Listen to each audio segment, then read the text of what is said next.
remember my Hoover Convertible, but not a UK 240 volt thing, a proper, legitimate 110 volt, made in Canton, Ohio, Hoover Convertible. And it's all refurbished, all restored. I think there's one little bit that I'm not too sure of, but we shall get to that as we have a look at how this thing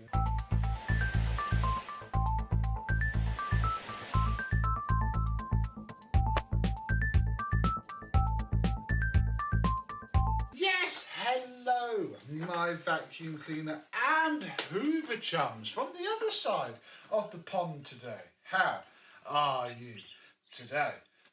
This little thing probably would have been slung in a skip by now unless it was saved by another collector, which I think it probably would have been because a couple of people said, oh, I did see that on Marketplace where this thing was, not too far from my house. And yeah, it is American, fully American, born and bred. It has the original, take it off the handle, ribbed flex, so Hoover used the rib flex on both sides of the pond, and then yeah, a very nice moulded 110 volt plug, so fully legitimate here. I didn't have to import it, I just had to drive 45 minutes, pick it up, pay some money and drive home, which is just how I like it. This top bit up doesn't look that much different because the machine, it was utterly disgusting and filthy, but it wasn't that much different in terms of the wand and the hood and the bag. So nothing really has differed there. We have our bag. This is not an original genuine bag. It is a very nice pattern part though. Hasn't seen much use at all. Perfect zip, washed up a treat. So I'm almost happier enough that it has this. What I then did was found a top fill tube and replaced the bellows with, I think these are just senior generic pattern part bellows. You can tell they're pattern parts because they say Osprey, not Hoover. But that means that they're quite flimsy and rubbery, which is just how the original completely destroyed bellows was. So yeah, it's been a little bit modified, and I've cable tied the top of this up to the top of that so it all holds itself very nicely indeed. Yes, there is a paper bag fitting because while I'm crashing around testing it and seeing how it works, I don't want to write off a nice SIBO HEPA flow, so that will do for now. Right, top bit done. Let's have a look at the shiny part. It's been very weird restoring this machine because it's very familiar but very different.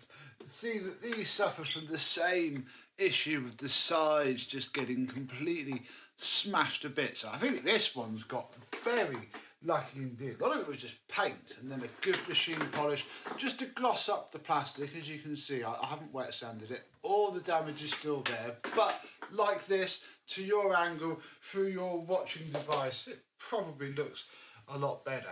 Something's been punched up from underneath because that's there, and as we'll see in a second, there isn't any screws or anything that could have been there to cause any issues. From the back, we have our height control. I don't know, well, actually, you've got the height control. It's still got its wobbly bracket. I haven't managed to straighten that out yet. And to be fair, when you're using the machine, you don't really notice. Somebody, I'm sure, said that this actually has 4, or 5, not the 4 that are on here. There is a hidden one because we have shag, nice shag pile. Then we have high, so that's number 1. Normal, low, and that's it. Low, normal, high, shag. Yeah, there isn't anything else, but there is, because in between normal and low, sometimes there is a hidden lever. It's very weird, like that sort of in between a thickness, or it's bent and there is only 4. But it certainly all seems to work okay. Underneath was absolutely disgusting. Everything was black and covered in some really greasy, horrible gunk. But it did wash up very nicely indeed. And I've been using this a little bit just to bed it in, so there should be a little bit of dust somewhere. But yeah, it all came up really well indeed. We have senior U4173 belt on it, which I think is, no, it is actually mildly slapping against this part here, which sits very close to the belt. So again, question for you guys, do I need a specific belt for this as opposed to just trying to bod a UK one on? Do let me know down below. But that only causes a little bit of a noise, and I'm sort of hoping that as the belt wears it may dissipate. But what noise, I hear you ask? Well, let me pop the bag back on and we'll turn it on. We are plugged into my 240 volt to 110 volt transformer. Let's see how this machine sounds. And as I found out, I took it apart, one side of the brush roll was completely seized, one of the bearings, and the fan case bearing was completely seized. Luckily, it's weird because it's different. The fan case bearing is a resealable bearing, so I was able to actually do, hopefully, a pretty good job in sorting it out, because it now sounds like this.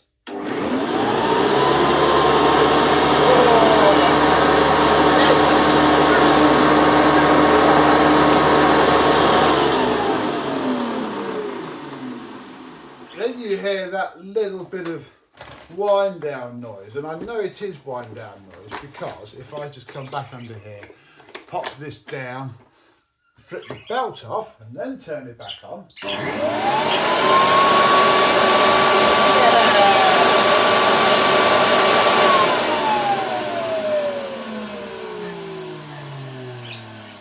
There's none of the wind down noise at all. So yeah, I'm fairly sure that it is just because it is rubbing on this bit here. There's not a lot I can do about that. I don't think it's the bearings themselves, because again, they're nicely different. You Americans have rebuildable bearings. We didn't. Let's check that belt's on properly. Yeah,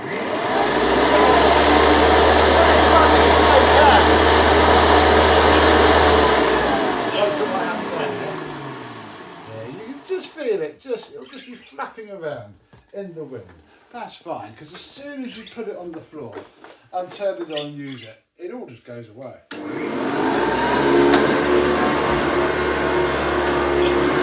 it's replaced with the sound of the beat bar hammering the floor.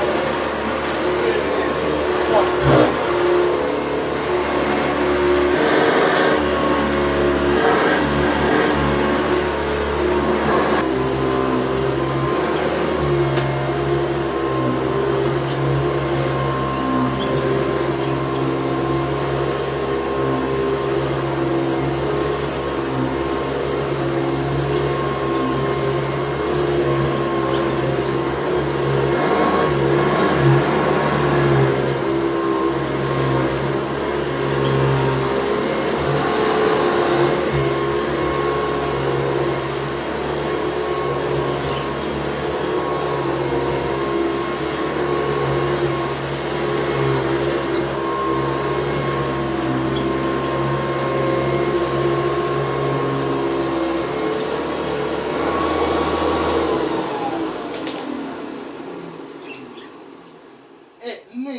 Really nice track marks, especially in this deep off-cuttle carpet, but it also should vibrate the head out of our SEMO weight. Nothing too crazy, just a little bit of rise.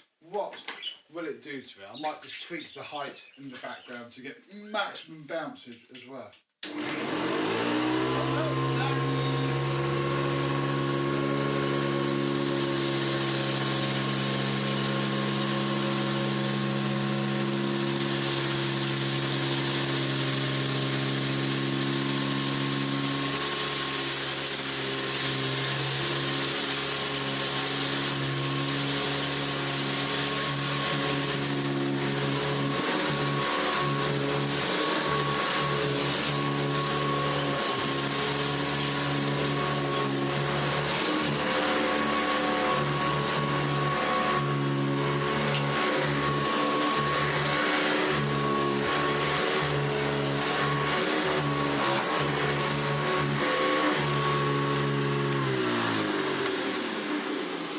As fun and entertaining as that was, it does highlight that these aren't that great with rice and little stones and stuff because it just overwhelmed the fan and started to blow a lot of it back out. I think perhaps previous sawdust might help demonstrate the agitation that this thing sounds like it has.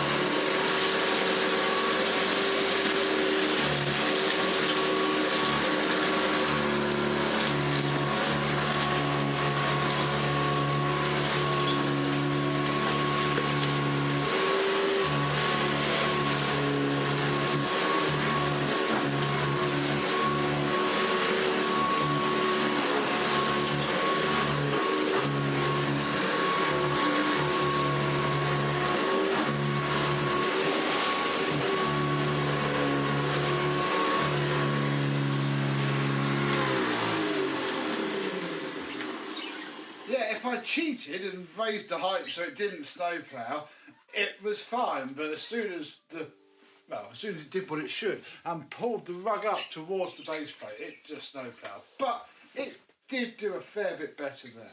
And that's about all the features that this thing has. It is very, very basic. It is just a bag on a stick. But the American way, if we remove the bag, well, there's a little bit of sawdust, but most of it, look at, nothing, barely anything, is falling out of our bag because despite it being a paper bag, it is all now, nicely in there, which I'm going to leave for now because it's clean enough. I use it upstairs during the day, quite antisocial in the evening because the entire floor just vibrates, and I'm not entirely sure that the seal on the bag flange is fantastic. Looking at that dust leakage there, but again, it probably is the original bag flange. It might even be the original seal. Now that's a little bit goofy and squished. But it's the best I've got, and let's be honest, this thing would take another 30 years of blowing dust out like that before it had any other issues. So I'm going to take that. Well, I even found a new silvery metallic sticker roundel to put onto there because the original ones literally came off with the polisher. If you've got one of these and you want to keep your original roundel, don't polish it, come off by hand. But that one could come off because I can replace it. So I have an American 110 volt Hoover Senior. What fun! What we're going to do with it yet, I don't quite know, but as you may have seen, we have this one's UK cousin, this machine with a different hood and a 240 volt motor. So I'm now going to get that one refurbished, and then we can compare this and that on the after video. I don't know really, part of me was thinking, not wanting to is the wrong word, was thinking of 240 volt converting this one, but I don't know really, I want to wait until we do the comparison because this almost feels a bit more bitey, a bit more zazzy. All the dust has just fallen down the bag. We should probably turn the machine back on quickly. Throw it all back in the bag. I can feel it. Lost the bag.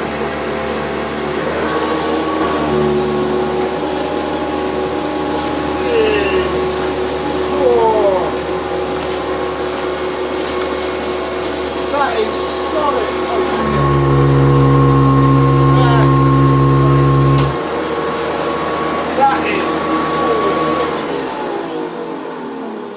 That is packed. Oh, I wonder how many miles an hour this thing blows. We may not have to take the bag off either because I can split it here and then we can come straight out off the back of there. I just need to position myself so that you might be able to see the reading and not have to rely on me reading it out. Yeah, I can probably pick that up in the edit. There we go, put that there, put you there. Let's see, I think it was 35 miles an hour for a 375.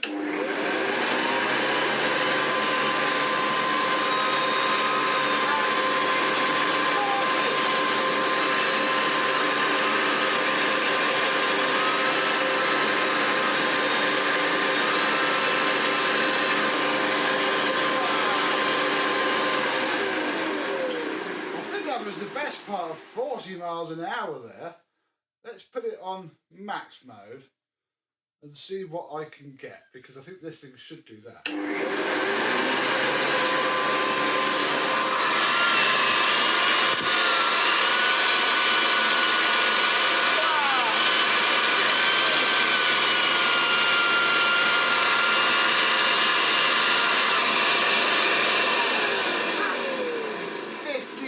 58.6. I don't want to rely on that maximum measurement for when we have to jankily hold the suction up to it, because I don't think that's very accurate. But I think for doing this to Dirty Fan, because I'm going to put this on the spreadsheet, we'll have the stages of the data, obviously, but Dirty Fan, 60 miles an hour. Wow, it feels quite powerful as well.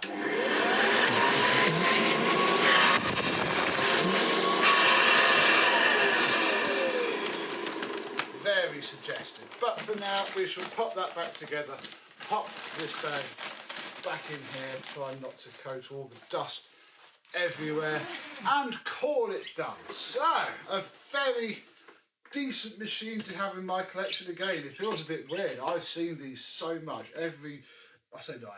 All the hardcore American collectors amongst you, you've got every single colour scheme of these and every single variation, like 50 of them, all on your wall. I've never seen one. And here is what I would imagine is the basic, lowest, bottom end, poverty spec one of these they ever did. Sat in my front room without me having to import it or pay an awful lot of money at all. And yeah, I think for now we're going to keep it as 110 volt because it's a fantastic comparison to Hoover UK versus Hoover US. And that is when we shall see this machine next. So, have you had the fun of using one of these American Hoover convertibles? Obviously, if you're in America, you're going to say yes, I'm sure. Were these really common in America? Is this like, you know, your Hoover Junior of the UK? Every collector's had one. Every collector's passed up on 10 of them. You don't even glance at them on the side of the road anymore. I don't think you should quite do that. I think these will come back up from their curve of depreciation. You know, it's like the curve where we normally buy them there at the bottom, but then they go up in value because they get rare. That's probably what we've done here. And again, because this is in the UK and was on Facebook, I didn't have to compete on eBay, which was fantastic. It's also going to be lent about a bit because there's another local collector who would love to have a go at this, and I would love him to have a go with this as well. So, we shall see this once more. Tell me your convertible stories. But until the next exciting foreign Hoover escapade, I and this will see you soon. Bye-bye.